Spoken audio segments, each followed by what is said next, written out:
le uyaba la nezilwele usifuzu siqokisa yebo usijabulisa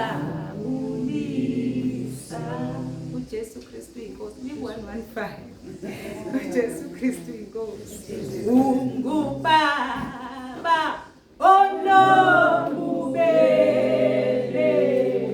uyabala nezilwele usifuzu siqokisa yebo usijabulisa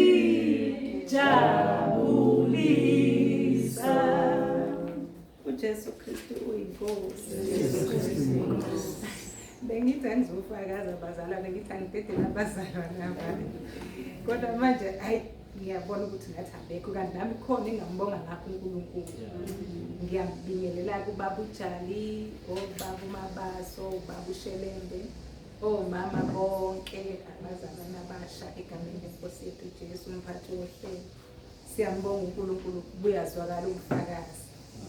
Bazalwane ngiyambonga uNkulunkulu, yazi ngiyambonga ngendlela angithwale ngayo. Ayi enhlizweni benginokudlangazela ukuthi namhlanje nje ngo21 ngifuna nje ukuyobreaka kanye nabazalwane. Ngiyambonga uNkulunkulu bazalwane. Angaze ngizizwe ngifresh kanje. Ngiyaqala. Futhi mungathi angisukela ngishone lapha. Hayi angazi. Yona ngisidinga ingena manje. uJesu Kristu inkosi angiqonde kuhlekise kodwa ngibonga amandla kaNkulunkulu. Bazalwane ngimbonile uNkulunkulu engithwele nami. uJesu Kristu inkosi eyicelweni ebenginazo ama items kuma prayer items ubaba umpostoli abesinikeze wona. Nami benginawami. Amaningi uNkulunkulu ngimbone sewaphendulile ngendlela nami engakwazi ukuyichaza. Ngiyambonga bazalwane uNkulunkulu kakhulu. Abazalwane ngeke ngasho ukuthi angisebenzi bese futhi nothando sekuphelile ukuhambe ngifaka ama-CV. Kodwa ngiyambonga uNkulunkulu ukuthi ngomhla ka15 ukhona engiqale ngibambela umuntu. Kodwa enhlizweni yami kumbonga uNkulunkulu ngoba kwabalula nje. Futhi ngibambela u2 weeks. Kodwa indlela engangena ngayo babengangazi abalokhu ukuthi awubakithi akanomzwele phela ngakhunyela usisi wami engihlala kwakhe. Wafika nje wathi hayibo anokenzela usisi wami kanje kanje. Kanti lo muntu akhuluma naye uzoyelifini ka2 weeks. Ukhulume naye ngolwesine. Kwakulwesine ekhuluma naye wasemnika inamba kaSupervisor. Wathi abomfona manje ngifona uSupervisor wathi angifike Monday lapha esitolo asebenza khona usisi. Mangifika Monday wangikhombisa ukuthi ngizokwenza kanje kanje. ngoLwesithathu ngaqala. uNkulunkulu angenzela nje simanga ngilula kunanama stepisi ngiyenza nje ungathi akuna lutho. Ngiyambonga bazalwane uNkulunkulu. Hayi uNkulunkulu bafowethu asihlale ngibona mina ngenzela. Ngiyakhoda nomunye umuntu angamenzela. So enhlizweni yami nginalokho nje kumbonga uNkulunkulu ukuthi inkosi ngiyabonga. La engibambe khona into kulezi insuku angigibeli. Kuyahambeka ibangisuka la ngihlala khona yakho. Manje kwamandla kaNkulunkulu umusa enhlizweni yami ngithe eyinkosi uma ngingamuka kuwe ngizoyaphi ngoba amazonke okuphila akuwe. Ngimbukile nje uNkulunkulu bazalwane kukuningi angenzela khona. Kukuningi angenzele khona kunomntwana kaSisi wami engihlala naye uSisi wami omncane. Ngo 2022 ngisekhaya December wavele wasuka weza kimi wathi mama masubuyele emva ngicela ukuhamba nawe. Uma eza kimi vele sihlala ndawo kodwa nje weza kimi endlini yami mama ngicela masubuyele emva ngihambe nawe. Ngathi kumina sa masifika la ama results akhe engakabuyi wayekade enza umatric. Masifika la afesesho ukuthi ngimuzwe izibali izinto ezenza wathi uthanda ukwenza iwelding. Mayithanda ukwenza iwelding. Kuthe isikole singakavulwa ngithi bengisalinde ukuthi kuphuma ama results sasathi ukuthi kuphuma ama results. Ngisalindile kuselikhulu ukuthi ngihambe ngiye kuMativate la mhlambe siyofuna ispace benga-applyanga. Kuthe nje ngangisuka kushuthi la engihlala khona kuduzane noPick n Pay.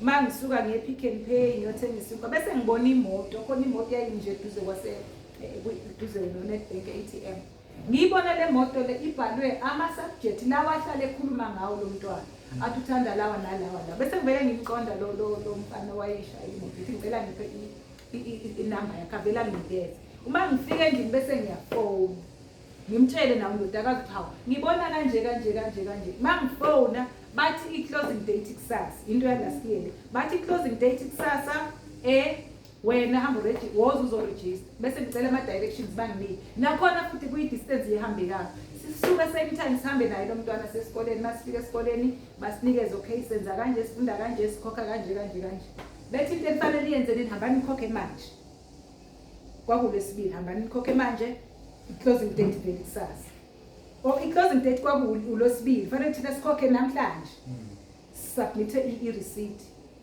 uNkulunkulu wavele nje wafohla uyabona uNkulunkulu bazalwane wavele wangifohlela yayingekho imali ngaleso sikhathi kodwa angathi yayingekho ikhona engangeke idle ngibeke ngapha emva kwami kwambiza ukuthi ngisuke ngawo lesibili lo ngihambe ngiyoyifuna nginikele imali anginothisanga kwangesimali enkulu kodwa nganginayo ngangakhona ukuyithola babe nginika imali ngangisuka lapho ngiyoyideposit imali yesikole ntambama sasisuka lapho saye esikoleni wangena nje kalula kanjalo ngiyambonga bazalwane uNkulunkulu umntwana wentombazane lengikhuluma ngaye uma umntwana wentombazane ubephila impilo yakhe uphila impilo yakhe ma uphila impilo yakho ke uwenza noma yini oyithandayo angifikanga ngishayela umthetho kodwa ngafike ngahlala naye endlini vele ungowami kodwa kukhona lapha enganquma khona ngathi yabona uma uzokwenza nje mina ngizokuphindisela ekhaya angizukwazi ukuthi ngithi ngihleli nawe la wena uyazi lapho behlala khona sihlala nabantu khona abantu abaqashile